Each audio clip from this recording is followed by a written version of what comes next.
We just got a really nice fire going in the fireplace, and I've always wondered, can you actually bake bread in there? In this video, we're gonna try to find out. I've never done this before. This is a total experiment for me too. I have no idea how it's gonna turn out, but we'll do it together and then we'll see what happens. At this point, we're just starting the fire. We need some coals going, and we're just gonna let that burn down a little bit, and then I will add the cast iron Dutch oven to it to preheat it. Okay, here's my cast iron Dutch oven. It's the two pieces right here, and it's pretty robust. It's not gonna go anywhere. It's not gonna break. It's gonna withstand the heat, and oh boy, this is hot. Did I mention that I have never done this before and I don't know how this is going to turn out? So you'll be the first to see how this turns out.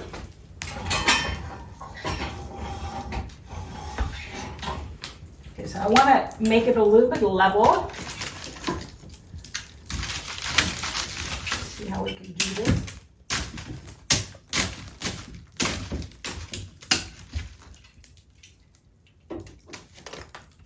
And we're going to preheat the Dutch oven.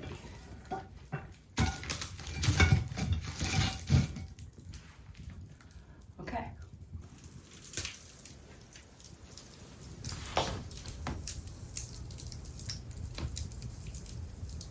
So here we go.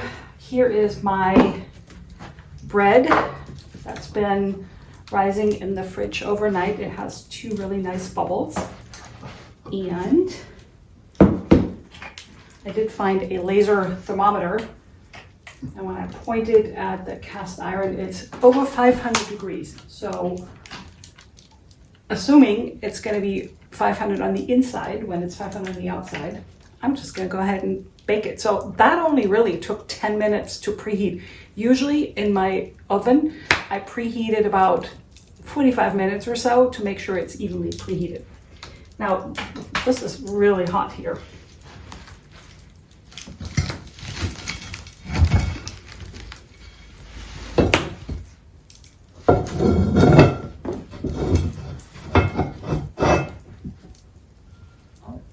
That looks really hot. Okay, so we'll measure the temperature on the inside.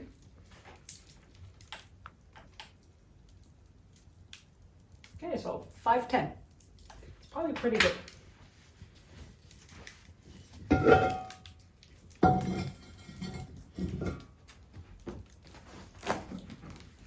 Did I say it was hot in here? And I can't touch this. I never really do a good job scoring, but I'm just going to do the best I can.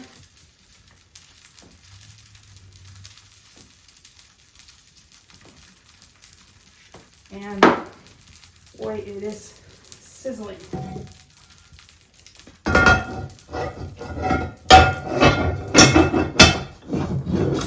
I'm just going to let it sit here, and we'll come back in about 25 minutes or so and see what it's doing. Even though this is an experiment, I am getting a little bit worried because obviously I do want this to be a success, not an epic failure. And when I'm measuring the top of the cast iron, it's about 350, which is, oh, if the camera is moving, it's because the cat is sitting. Okay, so where was I? Cat got me distracted. The top of this is only 340 at this point. We have 500 right here, 900 right there. Let's see what we have back there. So maybe I'll move it in a little bit closer. Obviously, I rotated the Dutch oven once, but I really want this to be a success to prove that it can be done.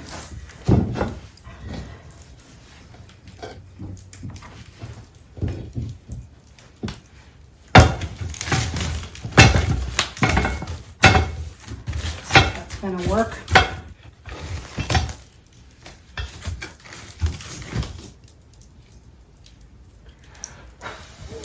I guess that works.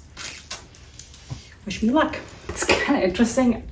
I thought I would just bake this bread and treat this as an experiment, but as I'm recording this, I'm getting more invested in it than I thought I would.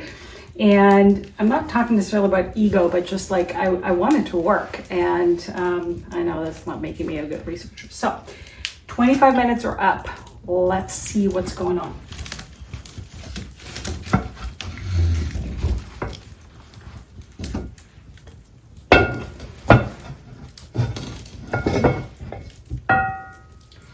Wow. It smells a little burnt somewhere. I bet the bottom is burnt, but the top looks amazing. So I'm just gonna put this back on and set this right here for another 20 minutes or so. I might rotate it in between to heat it evenly here, but this is already looking better than I thought it would. My kitchen timer has gone off and I am super curious to see what this bread looks like. I'm gonna take this, obviously I put it back on this one coal or actually this piece of wood that wasn't particularly hot, just to keep some of the heat going in there. I did not look, I did not cheat, so I know as much as you do. I'm gonna take this in my kitchen where I'm gonna meet you, and then we will have a closer look at what this bread actually looks like.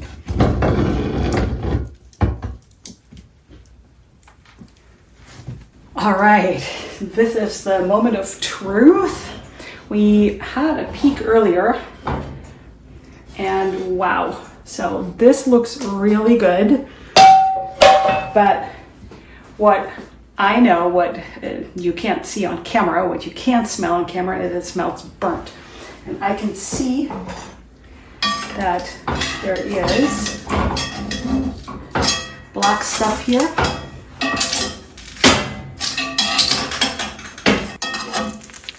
You can see it's definitely burnt on the bottom. But it could be a little bit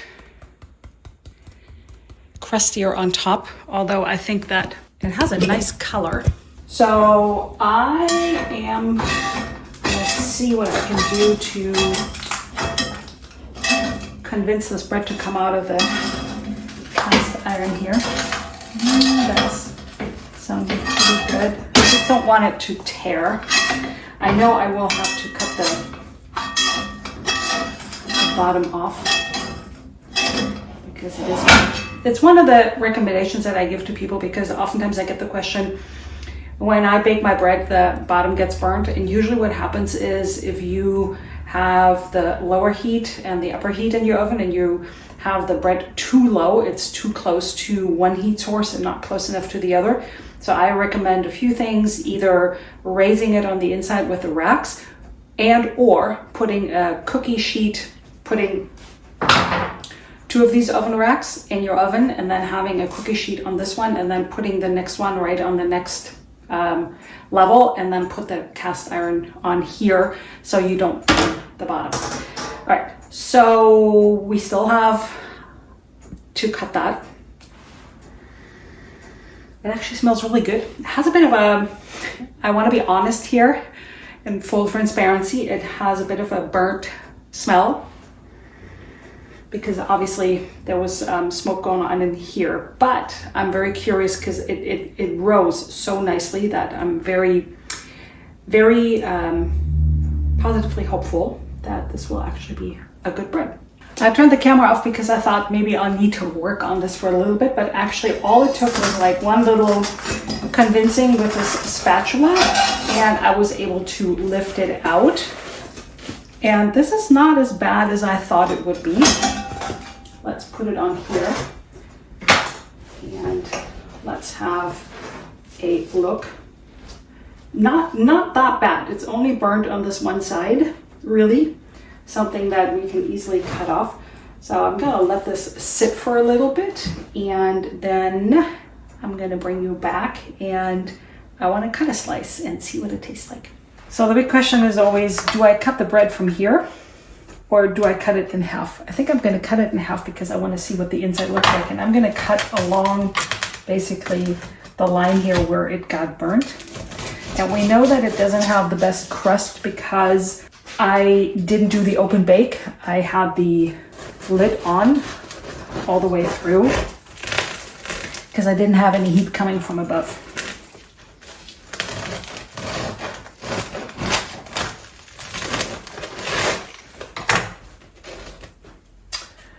So we have some uneven holes, but on the whole, I have to say I'm very pleased. I guess with a little bit of fine tuning, you can bake a bread in a fireplace. What would I do different? Well, first of all, I would try to see if I could get a little bit more even heat. So maybe let the coals go a little bit longer. Secondly, I would try to see if I could find some sort of stand or something to prop the bread and the Dutch oven up on so that I get a little bit more of the ambient heat versus the bread sitting right on the coals.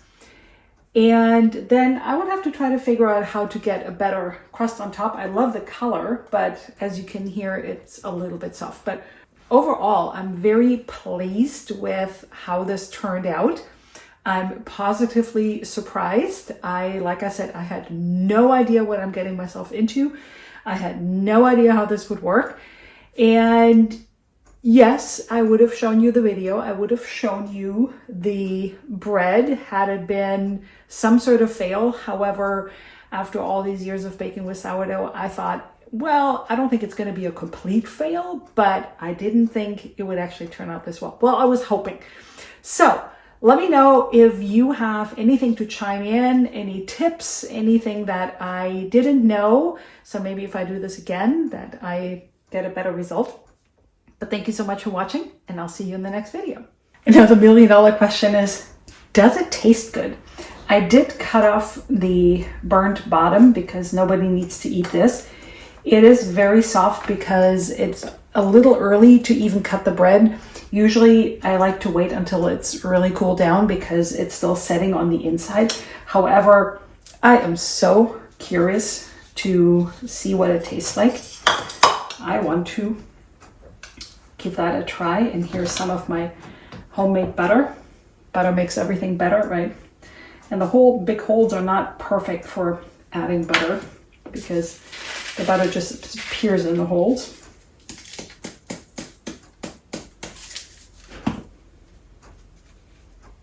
Okay, honest test.